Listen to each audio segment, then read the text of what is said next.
Et nous sommes de retour au plateau pour la dernière partie de cette émission. Nous abordons notre quatrième sujet. Nous parlons bien évidemment du Togo. Nouvelle constitution, un cadre de réflexion pour un nouveau contrat citoyen voit le jour. Il s'agit des acteurs de la société civile et des universitaires. Ce sont normalement tous, en tout cas les porteurs de ce projet, sont des universitaires et qui veulent à travers ce nouveau cadre de réflexion pour un nouveau contrat citoyen, apporter leur réflexion et leur contribution à la gestion du pays. Mais d'emblée, ce cadre s'oppose au changement constitutionnel voté par les députés. Et il estime qu'ils ont mis plutôt en place un livret qu'ils veulent multiplier et rendre public, accessible à tous les citoyens, afin qu'ils puissent, à travers les propositions qu'ils font, contribuer au changement de gestion du Togo. Nous en parlons avec nos invités. Je commence par vous, Credo Tété. Alors, un nouveau cadre pour un nouveau contrat citoyen, c'est comme ça qu'il a un cadre de réflexion pour un nouveau contrat citoyen voit le jour et il s'insurge clairement contre le changement constitutionnel, propose des actions pour améliorer la gestion du pays. Non, mais je crois que premièrement, il faut féliciter tout vase de réflexion qui va normalement être un plus pour la réflexion collégiale, bien la réflexion commune, pour l'amélioration de la gestion de la cité. Maintenant, lorsque nous voyons certains universitaires et certains acteurs de la société civile se regrouper, et lorsque on nous parle des principaux acteurs, on nous cite par exemple les professeurs Goé Akwe, qui serait proche d'une obédience politique de l'opposition qui végète aujourd'hui, disons, dans l'immobilisme. Ça n'empêche pas d'apporter ses contributions. Je n'en disconviens pas. Je suis en train de dégrainer mon chapelet. Ok, d'accord. Et lorsque nous voyons un autre professeur, David Dossé, qui est à la tête de Front Citoyen Togo Debout, qui essaie de se débattre comme un beau diable dans un bénitier pour essayer de s'exprimer et puis de damer le pion aux acteurs politiques dans une certaine mesure. Lorsqu'on nous parle de monsieur Kokou Awoku de Noël Honkou, que je méconnais un peu, mais lorsque je retrouve madame Brigitte Améganvi, la sœur de madame Isabelle Améganvi, maître Isabelle Améganvi, qui est du côté de l'Occident et qui s'investit également dans la chose politique. Donc je dirais que en fait, est-ce que nous ne sommes pas en train d'assister à du réchauffé sociopolitique, parce que nous les avons vus, la plupart de ces acteurs, lorsqu'il s'était agi du projet de nouvelle constitution, nous les avons vus. Certains se sont même exprimés sur le champ universitaire, d'autres ont porté des actions de la société civile qui n'ont pas prospéré. Est-ce que c'est parce que l'autre cadre n'a pas prospéré qu'ils ont cessé qu'ils ont imaginé créer un nouveau cadre pour se rappeler également à la lumière ou bien à la conscience des Togolais? Donc c'est dire que lorsque nous épluchons les personnalités qui sont dedans, donc on sait déjà à quoi s'en tenir. Et lorsque également on nous parle que ce cadre de réflexion avait déjà porté des actions ou bien des grèves contre l'adoption de l'adoption par l'Assemblée nationale de la 5e République. Nous les avons vus gesticuler, non seulement gesticuler, mais vociférer, poser des actes, aller même jusqu'à faire croire à une certaine opinion que la nouvelle constitution ne serait pas votée. Donc aujourd'hui, on peut s'interroger sur le but réel de ce regroupement, et si regroupement il y a, on peut s'interroger également sur les moyens, les provenances, parce qu'on nous dit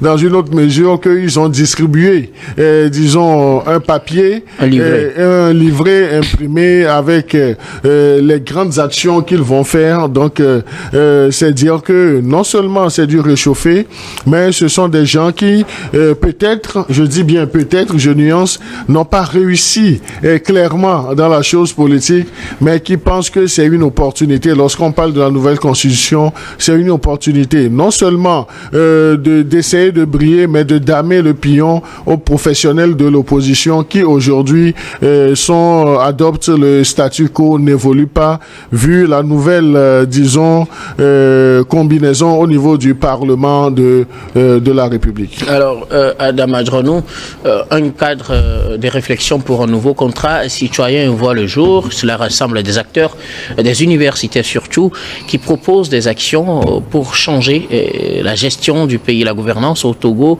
Ces acteurs se montrent clairement contre le changement constitutionnel. On le connaît, la plupart d'entre eux se sont clairement prononcés sur la modification constitutionnelle. Ils ont été contre. Ils appellent les jeunes à prendre connaissance de leurs propositions pour les suivre dans cet élan. Vous savez, je pense que Credo l'a dit tantôt à l'amorce donc de ces idées. Vous savez, lorsque nous sommes dans une société transformationnelle, toute idée allant dans le sens d'amélioration, du patriotisme, de bonne gouvernance, d'améliorer l'existant, etc., sont les bienvenus. Et je pense qu'il a si bien dit, en parlant du fait que lorsqu'on a une réflexion, comme il est dit à l'entame, pour en tout cas permettre à ce que nous puissions quand même arriver au vivre ensemble, est la bienvenue. Malheureusement, je pense que sur la forme, lorsque vous prenez en tout cas ces acteurs-là, on ne va plus revenir sur l'historique ayant conduit avec les rififi, les entremêlages liés donc à cette nouvelle constitution.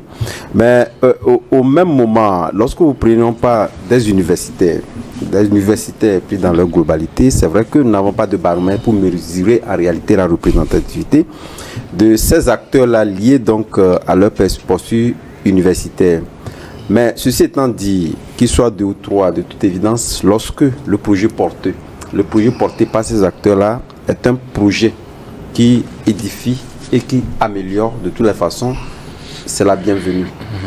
Mais ce qui est contradictoire, en réalité, lorsque vous lisez un peu dans le Momo, vous l'avez dit en parlant d'abord du fait que la Constitution, la 5e République, ils étaient pratiquement contre.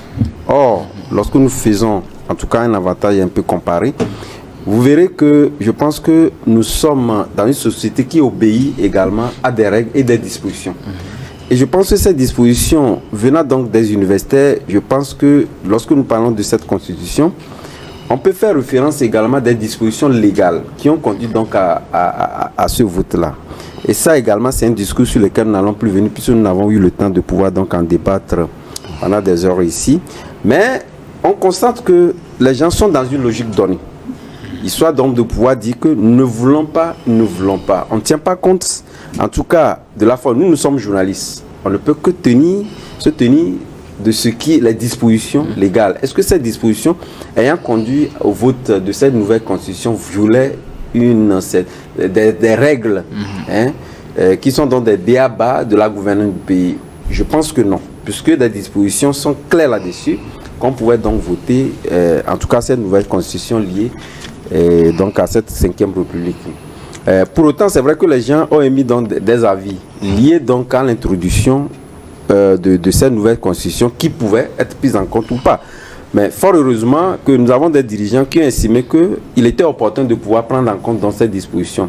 Quoi de plus bon de pouvoir encore appeler donc les Togolais à pouvoir le faire. On a vu également les acteurs qui ont voulu faire de cette nouvelle constitution également donc un plébiscite lié donc aux élections que nous avons connues. Malheureusement, nous l'avons dit ici, le baromètre qui permet en réalité donc de mesurer les actions de l'État, si tel est que vous partez donc en compétition électorale, c'est justement donc d'appeler à la population de pouvoir voter pour ou contre cette nouvelle constitution-là, ce qui a été fait. Et malheureusement, nous avons constaté que la population a été d'accord avec cette nouvelle constitution-là. Donc moi, je me dis aujourd'hui, cette nouvelle base que posent donc ces acteurs ou ces universitaires, comme vous l'avez dit, seraient donc les bienvenus si tel est qu'on était donc dans une logique de pouvoir véritablement donc refonder une nouvelle situation, si tel est qu'on veut véritablement nous dire que nous sommes dans une situation de crise, ce que je ne conçois pas exactement parce que aujourd'hui, les lois sont en train d'être émises. Nous avons écrit un article la fois dernière en disant que le ministre, après sa tournée, le ministre de l'administration territoriale, après sa tournée, a demandé clairement aux conseillers municipaux d'aller et de mettre en application la nouvelle constitution. Lorsqu'une constitution est donc votée, promulguée, ça voudrait dire quelque part que toutes les opinions qui viendraient après, ça voudrait dire que vous êtes contre la loi. Ça voudrait dire que tous nous sommes de plein pied dans une nouvelle constitution. Et maintenant, venant des universitaires qui nous disent véritablement qu'il faudrait vérifier, ils sont d'abord contre, et qu'on veut refonder ou réactualiser un nouveau pacte qui voudrait dire que ce nouveau pacte va être lié à quoi? Est-ce que nous allons améliorer encore cette nouvelle constitution ou on veut nous faire quoi des redondances? Nous, on se pose la question. C'est là où je dis, nous avons plus de questions à poser que des réponses à donner. Et donc, ce qui est important, c'est d'arriver à faire en sorte que nous puissions véritablement avoir des réflexions assez fécondes qui nous permettent véritablement d'aller dans le sens de ces universitaires en nous appelant véritablement à une nouvelle pacte. Ce que nous ne concevons pas à partir du moment où il y a déjà dans des entorses liées à la bienséance et liées donc à l'entorse, liées donc à la légalité constitutionnelle donc, qui est évoquée. Donc de toute évidence, nous avons des raisons de pouvoir donc dire que il faut véritablement donc prendre ces nouvelles dispositions avec personne. Malheureusement, nous n'avons pas encore le livret pour voir ce qui est contenu dedans.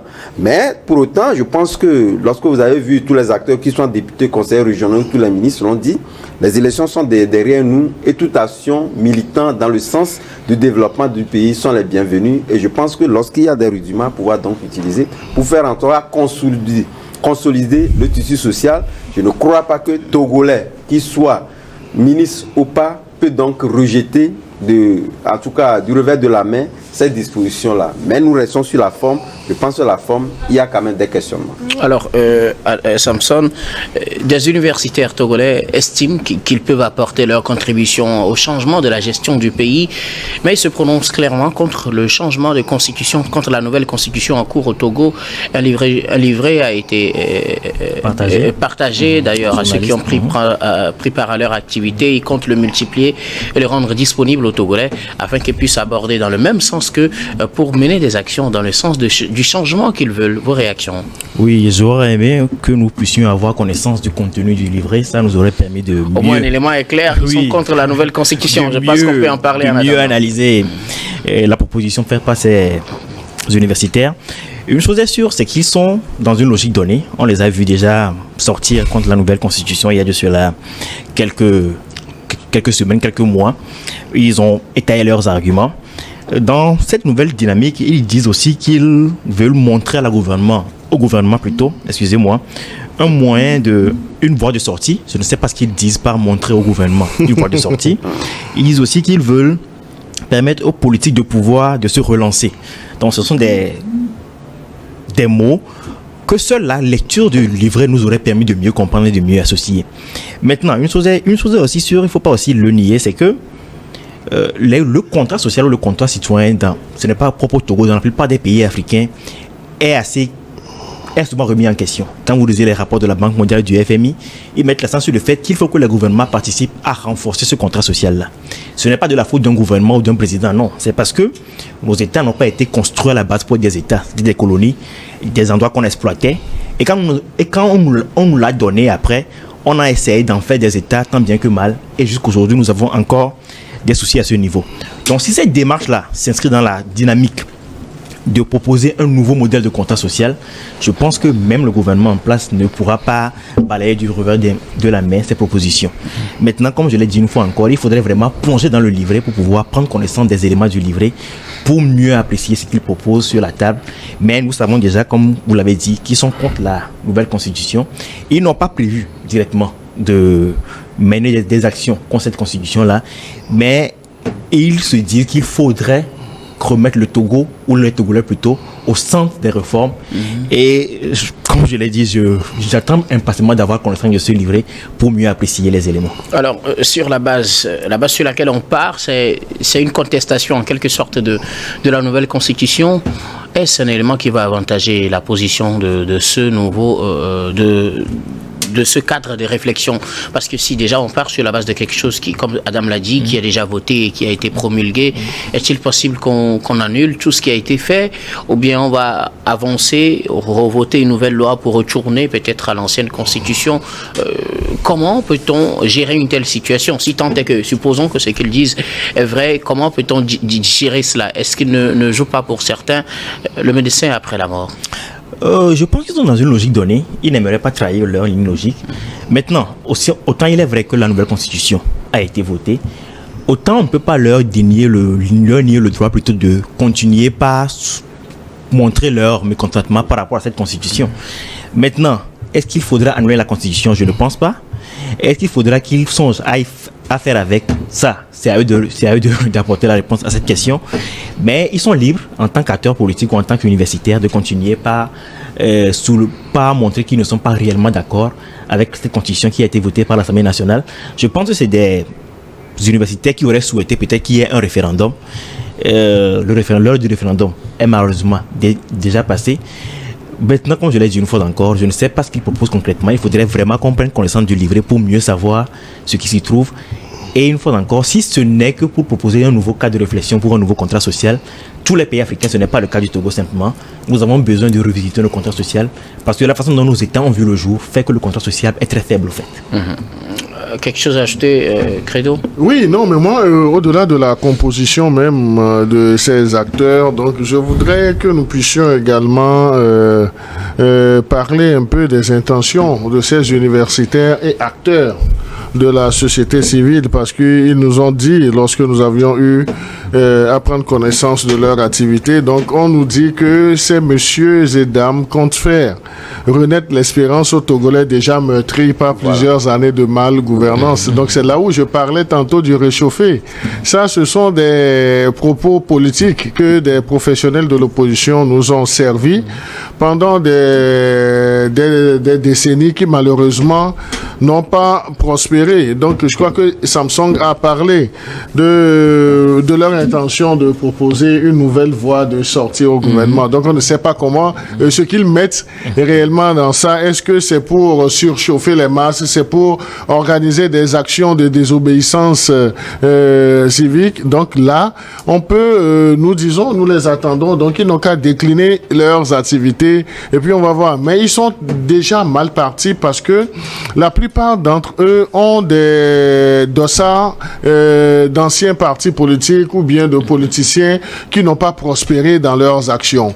Je le disais plutôt de la société civile. Non, mais de la société civile, lorsque nous voyons même les professeurs d'université qui sont dedans, ce sont des gens qui se sont essayés à la politique, mais qui n'ont pas réussi, qui n'ont pas prospéré et qui aujourd'hui, avec, disons, le sujet de la nouvelle constitution, ont essayé de faire sortir la tête de l'eau, mais ils l'ont fait dans un cadre purement universitaire et ils ont été mis en difficulté. Donc leur message n'est pas passé. Ce sont les gens qui étaient derrière en proposant à une catégorie d'acteurs politiques de mobiliser les populations, les masses, pour faire des dernières élections législatives du 29 avril un référendum au lieu d'aller chercher des bases électorales, d'aller chercher des sièges. Donc là, nous avons vu que le référendum a eu lieu, mais le référendum n'était pas malheureusement à leur avantage.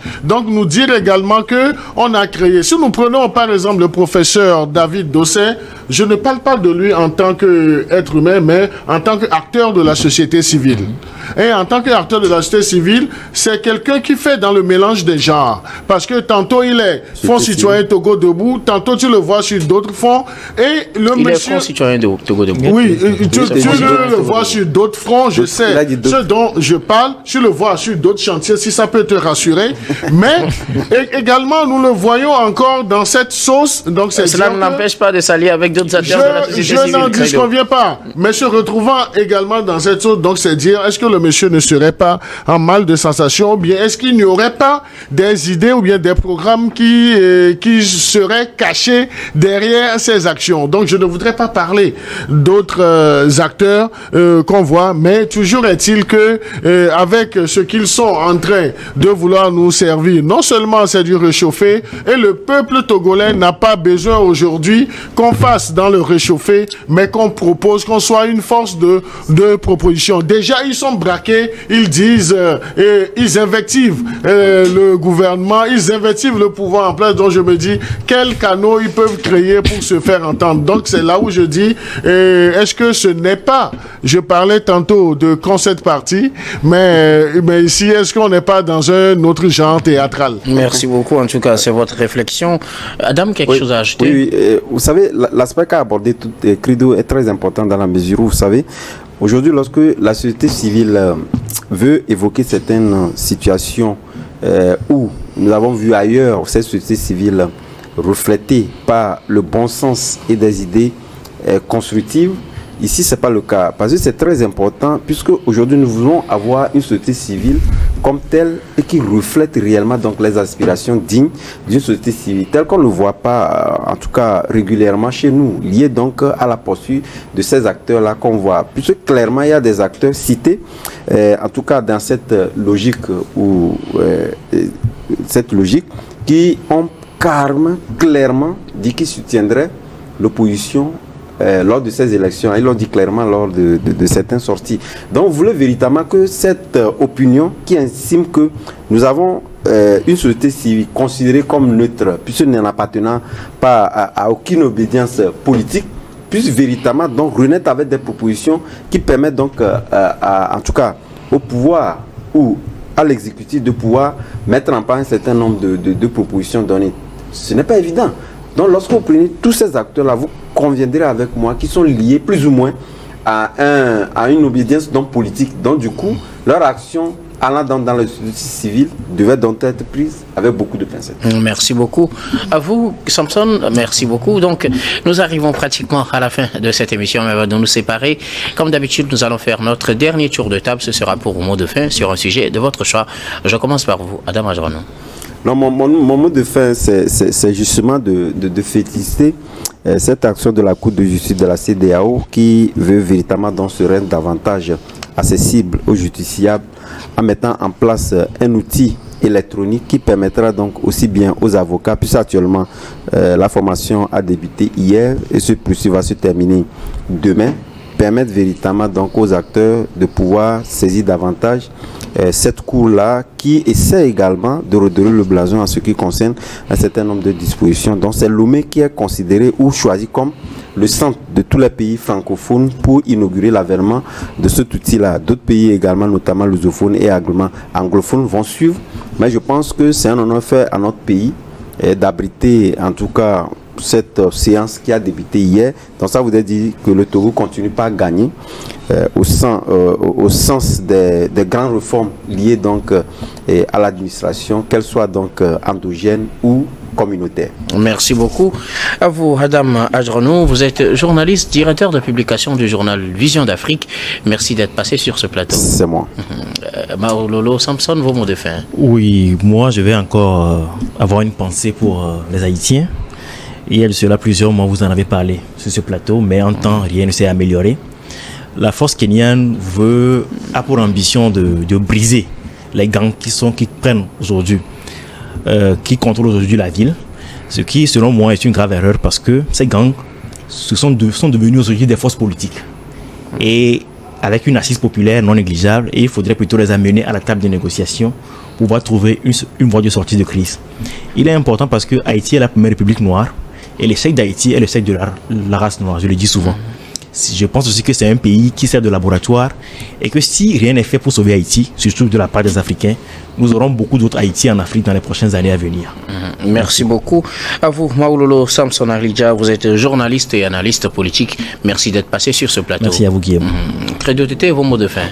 Non, je voudrais célébrer Madame Dr Sandra Ablamba Johnson, qui s'inscrit dans un perpétuel exercice intellectuel, qui a publié un papier de recherche qui relève l'impact significatif de l'adoption des technologies numériques sur la performance des entreprises non agricoles au Togo. Donc c'est un papier scientifique et qui a été publié dans le 2SRG International Journal of Economics and Management Studies. Donc c'est dire que nous avons des têtes bien faites, nous avons des potentialités, essayons de cheminer avec cette potentialité. Et dans cette potentialité aujourd'hui, nous avons une du genre féminin qui est Dr Sandra Ablamba Johnson, la ministre secrétaire générale à la présidence togolaise. Merci. Merci beaucoup.